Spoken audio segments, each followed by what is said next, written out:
তো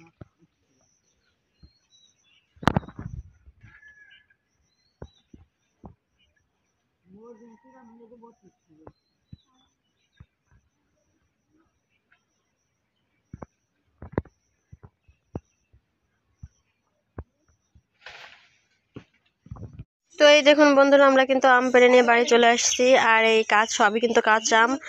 আর আমরা এই আম দিয়ে কিন্তু আচার বানাবো। তো এই দেখুন এখানে কিন্তু আম ছুলে নিচ্ছে। তো এই দেখুন আমরা কিন্তু আমের খোসা ছাড়িয়ে ধুয়ে কিন্তু কেটে নিছি। আর আমরা কিন্তু একটা আম এই দেখুন বন্ধুরা 4 ফাল দিয়ে নিছি। এবার আমি কিন্তু চুলায় একটা ডেকচি বসিয়ে দিচ্ছি। আর আমাদের আম যেহেতু বেশি, তাই কিন্তু আমি একটা বড় একটা ডেকচি বসিয়ে দিচ্ছি। আর এবার এখানে আমি কয়েকটা শুকনো মরিচ দিয়ে দিচ্ছি। এবার এই শুকনো মরিচটা আমি 1 মিনিট ভেজে নিব। ফিরালাম 1 মিনিট পরে। দেখুন আমাদের মরিচ কিন্তু হালকা ভাজা হয়ে গেছে। এবার এটাতে দিয়ে দেবো কাঁচা জিরে, পরিমাণ মতো কাঁচা জিরে দিয়ে দিচ্ছি। আর এখানে কিন্তু আমি 1 প্যাকেট পাঁচফোড়ন নিচ্ছি। এবার পাঁচফোড়নটা দিয়ে দিব। আর এগুলো দিয়ে কিন্তু আমি হালকা ভাজা দিয়ে নিব। দেখুন আমি কিন্তু সব কিছু হালকা ভাজা দিয়ে নিচ্ছি। এবার এগুলো একটা প্লেটে ঢেলে নিব। এই দেখুন আমি কিন্তু এখানে একটা প্লেটে ঢেলে নিচ্ছি। আর এইগুলো কিন্তু জোড়ালে পরে আমি কিন্তু এগুলো কিন্তু আমি জোড়ানোর পরে কিন্তু আধা ভাঙা করে আনবো। আর আমি কিন্তু চুলায় ডেকচি বসিয়ে দিচ্ছি। এবার দিয়ে দেবো পরিমাণ মতো সরিষার তেল। আর আচারে কিন্তু সরিষার তেলই দিতে হয় বন্ধুরা। আমি কিন্তু এখানে পরিমাণ মতো সরিষার তেল দিয়ে দিচ্ছি।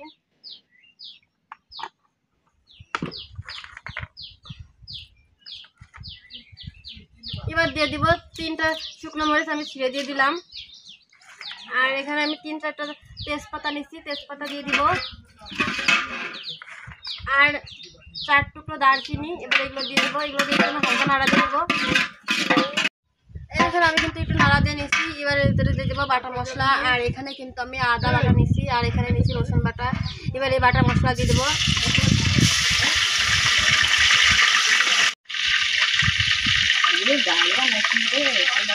আর এখানে দিয়ে দেবো মরিচের গুঁড়া। আর আপনারা যারা আচারে ঝাল খাবেন সেই অনুযায়ী কিন্তু শুকনো মরিচের গুঁড়া দিবেন।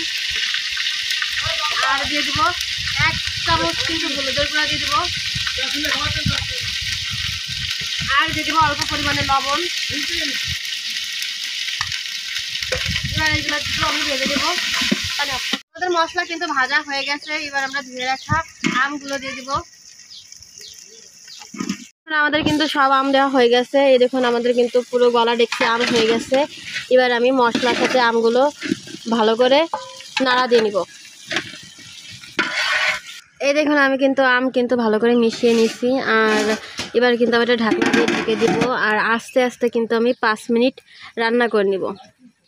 ফিরালাম 5 মিনিট পর। এবার আমরা ঢাকনা নামিয়ে নিব।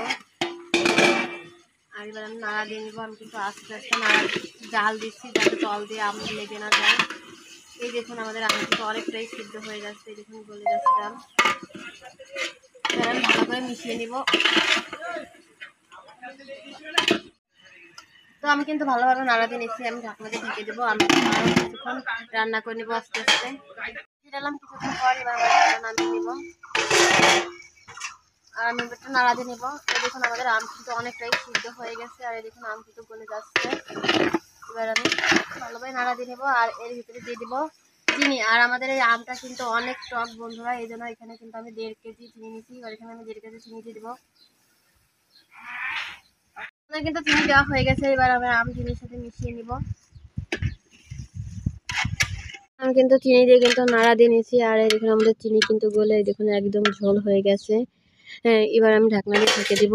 আর আমি আরও কিছুক্ষণ কিন্তু আস্তে আস্তে আমগুলোটা ভালো করে রান্না করে নিব। ফিরে এলাম কিছুক্ষণ পর। এবার আমরা ঢাকনা নামিয়ে নিব। আর এই দেখুন আমাদের চিনিতে এই আমে কিন্তু চিনি গলে একদম পুরো ঝোল হয়ে গেছে বন্ধুরা। এই দেখুন এখন কিন্তু আমি আর কোনো রকমের ঢাকনা দিব না। এখন আমি শুধু অনবরত নাড়তে থাকবো। আর এই চিনির পানিটা কিন্তু একদম শুকিয়ে নিব। আমি কিন্তু কিছুক্ষণ চিনি জ্বালিয়ে একদম পানি কিন্তু শুকিয়ে নিয়েছি। আর এই দেখুন আমাদের কিন্তু চিনির কোনো পানি নেই, একদম শুধু আমের পাল্প আর আচার।